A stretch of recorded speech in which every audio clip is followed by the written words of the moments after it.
Hello friends, welcome to GK study. तो आज की इस वीडियो में हम डिस्कस करने वाले हैं क्लास 15 के बारे में, यानी कि एचपी जेईटी एग्जाम की जो आपकी क्लासेस चली है उसकी आज जो है वो क्लास 15 है, जिसमें हम डिस्कस करेंगे रोम एंड इट टाइप्स के बारे में। इससे पहले जो है वो मैं रैम करवा चुका हूं और उसके जितने भी इंपॉर्टेंट क्वेश्चन बनते थे या फिर उसके टाइप्स हैं वो सब कुछ हम डिस्कस कर चुके हैं। तो अगर आपने अभी तक जो है वो एचपी जेईटी एग्जाम की प्लेलिस्ट नहीं देखी है तो ऊपर की तरफ जो है वो मैं लिंक डाल दूंगा, तो वहां पर जाकर आप जरूर चेकआउट कीजिएगा। और जितनी भी क्लासेस हुई हैं अगर आपने अभी तक रीड नहीं की है तो उनको जरूर रीड कीजिएगा, चाहे आपकी घर पर तैयारी अलग से चल रही हो। उसके साथ साथ जो है वो आपके लिए हम बेस्ट टेस्ट सीरीज जो है वो लेकर आए हैं। जिन्होंने अभी तक ज्वाइन नहीं किया है तो जीके स्टडी के कूपन कोड के साथ ज्वाइन जरूर कीजिएगा। लिंक मैंने डिस्क्रिप्शन में डाल दिया है। बाकी अगर आपको नहीं पता किस तरह से ज्वाइन करनी है तो आप जो है वो कमेंट कर सकते हो। चलिए शुरू करते हैं। सबसे पहले बात करते हैं रोम के बारे में। रोम की आपको फुल फॉर्म पता होनी चाहिए। रीड ओनली मेमोरी जो होती है वो आपकी रोम की फुल फॉर्म होती है। मैक्सिमम को पता होगा, बट जिनको नहीं पता है उनको पता लग गया होगा। तो पॉइंट वाइज जो है वो मैंने सभी कुछ डाटा यहाँ पर इंक्लूड किया है और पॉइंट वाइज ही आपको याद करना है। अच्छे से सुनिएगा, अच्छे से वीडियो को देखिएगा ताकि आपको एक एक लाइन जो है वो अच्छे से समझ आ जाए और आपको दोबारा पढ़ने की जरूरत ना पड़े। सबसे पहले अगर पॉइंट की बात करें, रोम stands for read only memory. ठीक है, रोम का मतलब होता है आपका रीड ओनली मेमोरी का। ठीक है, रीड ओनली मेमोरी से आप क्या समझते हैं कि आपका जो मेमोरी में डाटा है या फिर आपकी जो इंस्ट्रक्शंस है आप उसको सिर्फ रीड कर सकते हो, यानी कि आप उसको सिर्फ देख सकते हो, उसको रीड कर सकते हो। उसमें कोई भी चेंजेस आप जो है वो नहीं कर सकते। ठीक है, आप उसको बदल नहीं सकते, आप किसी तरह का उसमें चेंज नहीं कर सकते, सिर्फ उसको जो है वो आप रीड कर सकते हो। तो रोम का मतलब क्या होता है? रीड ओनली मेमोरी, यानी कि जो भी आपका डाटा है, इंस्ट्रक्शंस है, आप उसको रीड कर सकते हो, उसमें कोई भी चेंजेस नहीं कर सकते। नेक्स्ट पॉइंट की अगर बात करें, the memory from which we can only read but can not write. ठीक है, read but can not write on it. हम सिर्फ रीड कर सकते हैं, कुछ भी उसमें राइट नहीं कर सकते, ना ही उसमें चेंज कर सकते हैं। वो होता है आपका रोम मेमोरी। ठीक है, this type of memory is non volatile. ठीक है, आपने रैम, अगर आपने रैम वाली वीडियो देखी होगी उसमें मैंने आपको बताया था कि रैम जो होती है वो आपकी वॉलेटाइल होती है, यानी कि जैसे ही आपकी पावर ऑफ होती है या फिर आप अपने सिस्टम को ऑफ करते हो तो पूरा डाटा जो है वो साफ हो जाता है। But in case of ROM ये क्या होती है? आपकी नॉन वॉलेटाइल होती है। चाहे आपकी पावर ऑफ हो जाए या फिर आप अपने सिस्टम को बंद कर दें, जो भी डाटा आपका रोम में होगा वो परमानेंटली स्टोर रहेगा। ठीक है, तो ये याद रखिएगा कि रैम जो होती है वो आपकी वॉलेटाइल होती है और आपकी जो रोम होती है वो आपकी नॉन वॉलेटाइल होती है। ठीक है, इनमें आपको फर्क जो है वो पता होना चाहिए। आई थिंक इतना समझ आ गया होगा। नेक्स्ट पॉइंट की बात करते हैं, the information is stored permanently in such memories during manufacture. ठीक है, जो भी आपकी इंफॉर्मेशन होती है वो परमानेंटली स्टोर होती है आपकी किसमें? रोम में, या फिर जो आपके नॉन वॉलेटाइल होते हैं। ठीक है, तो ये एक एक पॉइंट आपको जो है वो अच्छे से समझना है। नेक्स्ट आपका पॉइंट है, a ROM store such instructions that are required to start a computer. ROM जो है वो मेनली इस टाइप की इंस्ट्रक्शंस को जो है वो स्टोर करता है जो कि एक कंप्यूटर को स्टार्ट करने में जो भी जरूरी होती है उस टाइप की इंस्ट्रक्शंस को। ठीक है, और ये ऑपरेशन जो है उसको रेफर किया जाता है एज बूट स्ट्रैप। ठीक है, एक तरह से इसको बोला जाता है आपका बूट स्ट्रैप। आगे हम बात करेंगे कि बूट स्ट्रैप होता क्या है। ठीक है, तो ये चीज आप याद रखिएगा। कई कई बार अगर आपके पास डायरेक्टली क्वेश्चन आ जाता है कि बूट स्ट्रैप क्या होता है तो वो भी आप बता सकते हो। नेक्स्ट आपके पास ऑप्शन पॉइंट क्या है कि ROM chips are not only used in the computer but also in other electronic items like washing machine and microwaves. जो आपकी रोम चिप्स होती है वो आप ये मत समझिएगा कि सिर्फ कंप्यूटर में ही यूज की जाती है। जो भी अदर आपकी इलेक्ट्रॉनिक आइटम्स होती है, जैसे आपकी वॉशिंग मशीन हो गई या फिर आपका माइक्रोवेव हो गया, उसमें भी जो है वो आपकी ये चिप्स यूज की जाती है। तो ये था आपके बार जो आपका रोम है उसके बारे में थोड़ा इंट्रोडक्शन। दोबारा से एक बार फिर रिपीट करेंगे फटाफट। रोम क्या होता है? रोम होता है रीड ओनली मेमोरी, यानी कि ऐसा डाटा जिसको सिर्फ आप रीड कर सकते हो, उसको राइट नहीं कर सकते, ना ही उसमें कोई चेंजेस कर सकते हो। इस टाइप की जो मेमोरी होती है उसको नॉन वॉलेटाइल कहा जाता है। नॉन वॉलेटाइल का मतलब क्या होता है कि अगर आपकी जो डाटा और इंस्ट्रक्शंस है, अगर आपकी पावर ऑफ हो जाती है या फिर आप कंप्यूटर अपने सिस्टम को ऑफ कर देते हो तो उसमें जो भी डाटा है वो वहीं पर परमानेंटली स्टोर रहेगा। ठीक है, यहाँ पर लिखा भी है स्टोर परमानेंटली। उसके बाद क्या है कि रोम जो है वो इस टाइप के इंस्ट्रक्शंस को स्टोर करती है जो कि रिक्वायर्ड होती है किसी कंप्यूटर को स्टार्ट करने के लिए, और इस ऑपरेशन को रेफर किया जाता है बूट स्ट्रैप की तरह। ठीक है, यानी कि बूट स्ट्रैप इसको कहा जाता है। जो रोम चिप्स होती हैं वो सिर्फ आपकी कंप्यूटर जो आपका कंप्यूटर सिस्टम होता है उसके अलावा जो है वो अदर इलेक्ट्रॉनिक आइटम्स होती है जैसे वॉशिंग मशीन, माइक्रोवेव, उसमें भी जो है ये यूज की जाती है। तो ये था आपके रोम के बारे में इंट्रोडक्शन कि रोम आपको पता होना चाहिए कि रोम जो है वो क्या होता है। ठीक है, बात करते हैं व्हाट इज बूटस्ट्रैप। बूटस्ट्रैप क्या होता है, एक वर्ड आया था बूटस्ट्रैप, उसके बारे में पढ़ लेते हैं। A bootstrap program is the first code that is executed when the computer system is started. ठीक है, जो बूटस्ट्रैप होता है वो आपका फर्स्ट कोड होता है जो कि एग्जीक्यूट होता है जब भी आपका कंप्यूटर सिस्टम जो है वो स्टार्ट किया जाता है। बूट के बारे में आपने पढ़ा होगा, बूटिंग या फिर बूट फोन वगैरह में भी होता है, तो उसी तरह से जो है ये पूरा सिस्टम होता है। The bootstrap program is a part of ROM. जो बूटस्ट्रैप है वो रोम का ही पार्ट होता है, ये चीज आपको याद रखनी है। देखिए, अगर आपके पास क्वेश्चन डायरेक्टली बनता है कि जो बूटस्ट्रैप है वो किसका पार्ट होता है, ठीक है, तो आप इजीली लगा पाएंगे। अगर आपके पास ऑप्शन दिया गया है रैम, रोम या फिर ओएस या फिर नन ऑफ द एबव, तो आप लगाएंगे उसमें रोम। तो आपको पता होना चाहिए कि बूटस्ट्रैप जो है वो रोम का पार्ट होता है, which is the non volatile memory. ये तो आपको पता ही है कि रोम जो है वो नॉन वॉलेटाइल मेमोरी होती है। The operating system is loaded into the RAM by the bootstrap.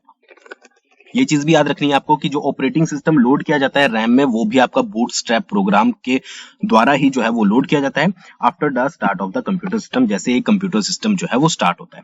तो बूटस्ट्रैप क्या है, दोबारा से रिवाइज करेंगे एक और बार क्विकली, कि बूटस्ट्रैप जो है वो फर्स्ट कोड होता है जो कि एग्जीक्यूट होता है जब भी कंप्यूटर को स्टार्ट किया जाता है। ठीक है, बूटस्ट्रैप क्या होता है कि एक पार्ट होता है रोम का, जो कि रोम क्या है, आपकी नॉन वॉलेटाइल मेमोरी है।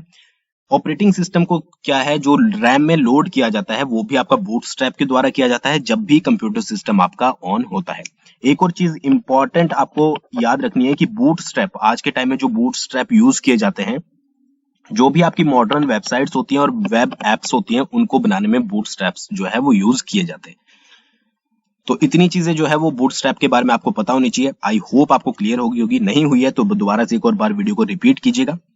आगे बढ़ते हैं, बात करते हैं टाइप्स ऑफ रोम के बारे में। रोम के टाइप्स जो हैं वो कौन कौन से होते हैं। सबसे पहला टाइप जो होगा वो होगा एम रोम। वैसे ज्यादातर अगर आप ऑनलाइन सर्च करोगे तो आपको 3 ही टाइप मिलेंगे, बट एम रोम भी होता है जिसको बोला जाता है आपका मास्क्ड रोम। तो ये फुल फॉर्म आपको जरूर याद रखनी है। उसके बाद आती है आपकी पी रोम, जिसको बोला जाता है प्रोग्रामेबल रीड ओनली मेमोरी। रोम की तो आपको फुल फॉर्म पता ही है, ठीक है, तो रीड ओनली मेमोरी तो आपको आगे लगाना ही है। पी से हो गया आपका प्रोग्रामेबल। फिर आता है आपका नेक्स्ट ई पी रोम। ठीक है, तो आपको पी रोम की फुल फॉर्म पता है, प्रोग्रामेबल रीड ओनली मेमोरी। ई से हो गया erasable and programmable read only memory. फिर आपका ईईपी रोम हो गया electrically erasable and programmable read only memory. ठीक है, बाकी पीछे का सारा सेम ही रहेगा। तो मेनली 4 टाइप्स में जो है आपकी रोम को डिवाइड किया जाता है, एम रोम, पी रोम, ईपी रोम और ईईपी रोम। तो अगर आपको इनकी जो है वो फुल फॉर्म्स पता है, ठीक है, तो मैक्सिमम इसके बारे में इंफॉर्मेशन भी आपको क्लियर हो जाएगी, नाम से ही आगे चलकर आपको पता लग जाएगा। तो चलिए शुरू करते हैं। सबसे पहले बात करते हैं एम रोम के बारे में। एम रोम की सबसे पहला फर्स्ट पॉइंट क्या याद रखना है, इसकी फुल फॉर्म मास्क्ड रोम जो है वो एम रोम को बोला जाता है। फर्स्ट पॉइंट की बात करते हैं, द वेरी फर्स्ट रोम्स। ठीक है, जो आपकी एम रोम होती है उनको सबसे पहली रोम भी जाना जाता है, या फिर आप ये बोल सकते हैं ओल्डेस्ट रोम किसको बोला जाता है, वो बोला जाता है आपका एम रोम को। ठीक है, ये क्या होती है, हार्ड वायर डिवाइसेस होते हैं, ठीक है, और that contain pre programmed set of data and instructions. अब आपको एम रोम के बारे में क्या याद रखना है, पहला पॉइंट तो आपको इसकी फुल फॉर्म होती है मास्क्ड रोम। सेकंड पॉइंट क्या है कि सबसे पहली रोम जो बोला जाता है वो आपका एम रोम को बोला जाता है, या फिर ओल्डेस्ट रोम किसको बोला जाता है, वो भी आपका एम रोम को बोला जाता है।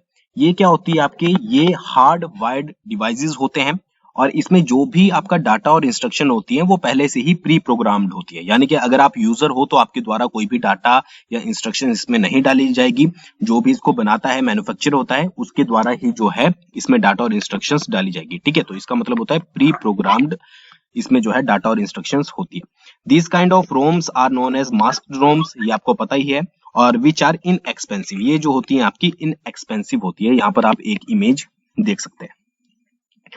तो पहला टाइप था ये रोम का, एम रोम, जिसके बारे में आई थिंक आपको क्लियर अच्छे से हो गया होगा कि क्या एम रोम होती है, और जो जो मैंने जो है वो रेड से किए हुए हैं, ठीक है, ये आपको एटलीस्ट याद रखना है। नेक्स्ट बात करते हैं पी रोम के बारे में। पी रोम की जो फुल फॉर्म है वो है प्रोग्रामेबल रीड ओनली मेमोरी। ठीक है, तो PROM is read only memory that can be modified only once by a user. तो पहला पॉइंट आपको क्या याद रखना है, सबसे पहले तो आपको जो है इसकी फुल फॉर्म याद रखनी है कि पी रोम की फुल फॉर्म होती है programmable read only memory. Second point क्या आ गया कि जो यूजर है वो इसको एक बार ही मॉडिफाई कर सकता है, ठीक है, अब इसको कैसे करेगा? The user boys a blank P ROM. जब भी पी रोम बनाई जाती है तो वो ब्लैंक होती है, ठीक है, ब्लैंक होती है, और उसमें जो है वो आप जो भी यूजर होता है वो अपने डिजायरेबल से यानी कि अपनी डिजायर से जो है वो कंटेंट डाल सकता है, ठीक है, बट कब तक? एक ही बार। यहाँ पर लिखा है कि जो यूजर है इसको मॉडिफाई कर सकता है एक ही बार। वो ब्लैंक पी रोम लेगा और उसमें जो भी उसका डिजायर का डाटा है या फिर जो भी वो इंस्ट्रक्शन उसमें डालना चाहता है वो उसमें डाल देगा, ठीक है। नेक्स्ट पॉइंट की बात करते हैं। Inside the PROM chip there are a small fuses. इसमें क्या होते हैं, जो आपकी जो चिप होती है पीरोम की उसमें स्मॉल फ्यूजेस होते हैं which are burnt open during programming. जब भी प्रोग्रामिंग करते हैं तभी वो जो है वो ओपन होते हैं, ठीक है। तो अगर आपके पास डायरेक्टली आ जाए कभी क्वेश्चन अगर आया आपके पास कि जो पी रोम चिप्स होते हैं उसमें क्या होते हैं, तो आपको अगर स्मॉल फ्यूजेस कहीं पर लिखा हुआ दिखता है तो आप उसको जरूर टिक कीजिएगा, ठीक है। नेक्स्ट है, it can be programmed only one and is not erasable, ठीक है। इसको क्या है कि सिर्फ एक बार प्रोग्राम किया जाता है यूजर के द्वारा और बाद में इसको जो है आप मिटा नहीं सकते यानी कि इरेज नहीं कर सकते। तो ये आपको इतना याद रखना है पी रोम के बारे में। दोबारा से एक और बार रिपीट करेंगे, पी रोम क्या होता है कि एक बार ही यूजर जो है इसको मॉडिफाई कर सकता है। किस तरह से? कि एक ब्लैंक पी रोम लेगा और जो भी उसको डाटा और इंस्ट्रक्शंस डालनी है वो उसमें डाल देगा, ठीक है। इसमें स्मॉल फ्यूजेस जो है वो यूज किए जाते हैं। उसके बाद क्या है कि जैसे ही आप एक बार इसको डाटा प्रोग्राम कर देते हो यानी कि डाटा इसमें डाल देते हो, उसके बाद आप इसमें डाटा को जो है वो इरेज नहीं कर सकते। किसमें? पी रोम में, ठीक है। बाकी जो आपकी मास्क थी वो प्री प्रोग्राम्ड होती है, उसमें यूजर कोई भी चेंजेस नहीं कर सकते। तो इन दोनों में अंतर आपको समझ आ गया होगा। नेक्स्ट बात करते हैं ईपी रोम। ईपी रोम की क्या होती है full form? Erasable and programmable read only memory, ठीक है। अब यहाँ पर आपको डेफिनेशन से ही पता लग गया होगा, इरेजेबल भी है और प्रोग्रामेबल भी है जो कि आपकी रोम है। इसमें आप इरेज भी कर सकते हो और प्रोग्राम भी कर सकते हो। अब आप इसमें पहले पॉइंट को डिस्कस करते हैं। EPROM can be erased by exposing it to ultraviolet light for a duration up to 40 minute. अब आपने जितने भी प्रीवियस आपने पार्ट्स पढ़े यानी कि उसमें क्या होता है कि आप डाटा को जो है वो इरेज नहीं कर पाते थे, बट जो ईपी रोम होती है उसका मतलब ही है erasable and programmable read only memory. तो जो आपका ईपी रोम है उसमें आप डाटा को जो है वो इरेज कर सकते हो, बट किसकी सहायता से? अल्ट्रा वायलेट लाइट की सहायता से। और कितने मिनट तक? 40 मिनट तक। यानी कि आपको क्या करना पड़ेगा, अगर आपको ईपी रैम को जो है वो इरेज करना है तो आपको उसको एक्सपोज करना पड़ेगा अल्ट्रा वायलेट लाइट में 40 मिनट के लिए, अगर आपको उसमें से डाटा को जो है वो इरेज करना है। Usually an EPROM eraser achieves this function during programming. An electrical charge is trapped in an insulated gate region. The charge is retained for more than 10 years because the charge has no leakage path. अब इसमें होता क्या है कि जब भी EPROM को programme किया जाता है तो एक इलेक्ट्रिक चार्ज को जो है वो इंसुलेटेड गेट रीजन में जो है वो ट्रैप किया जाता है, यानी कि ट्रैप करना मतलब फंसा देना, ठीक है, जो कि आपका 10 सालों तक ऐसे ही रह सकता है, ठीक है, क्योंकि उसमें कोई भी लीकेज पाथ नहीं होता है, यानी कि उसके बाहर जाने का कोई भी रास्ता नहीं होता है डाटा के और इंस्ट्रक्शंस के। मान लीजिए आपको किसी एक ऐसे कमरे में फंसा दिया जहां से कोई भी खिड़की और दरवाजा नहीं है, तो आपको जो है वो उसमें ही रहना पड़ेगा। तो इसी तरह से क्या होता है कि एक इलेक्ट्रिक चार्ज को जो है वो ट्रैप किया जाता है किसी इंसुलेटेड गेट में और कोई भी उसका जो है वो लीकेज पाथ नहीं होता, तो 10 से ज्यादा सालों तक जो है वो आपका डाटा या फिर कोई भी आपका प्रोग्राम जो है उसमें बना रहता है, ठीक है। तो इसको इरेजिंग करने के लिए यानी कि जो आपका चार्ज उसमें स्टोर किया है उसको इरेज करने के लिए अल्ट्रा वायलेट लाइट को जो है वो पास किया जाता है इसके आर पार, ठीक है, जिसके कारण जो है वो डाटा को जो है वो इरेज किया जाता है, ठीक है। तो आई थिंक आपको इतनी चीज समझ आ गई होगी। बस आपको इतनी चीज याद रखनी है ईपी रोम में, एक तो आपको सबसे पहले डेफिनेशन याद रखनी है कि इसकी जो है फुल फॉर्म क्या है। उसके बाद में क्या है कि ईपी रोम में आप डाटा को जो है वो इरेज कर सकते हो कि नहीं कर सकते हो, तो इरेज कर सकते हो किसकी सहायता से? अल्ट्रा वायलेट लाइट की सहायता से। और कितने मिनट तक? 40 मिनट तक उसमें एक्सपोज करके, ठीक है जी, ये चीज आपको याद रखनी है। नेक्स्ट बात करते हैं EEPROM, ठीक है, electrically erasable and programmable read only memory. सबसे पहला पॉइंट आपको ये याद रखना है। नेक्स्ट क्या है?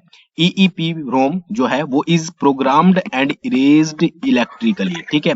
अब जो EEPROM होती है आपकी, उसको जो प्रोग्राम किया जाता है और उसको जो इरेज किया जाता है वो इलेक्ट्रिकली किया जाता है। तो ये चीज आपको याद रखनी है। उसमें किससे किया जाता था? अल्ट्रावायलेट लाइट से। इसमें किया जाता है आपका इलेक्ट्रिकली।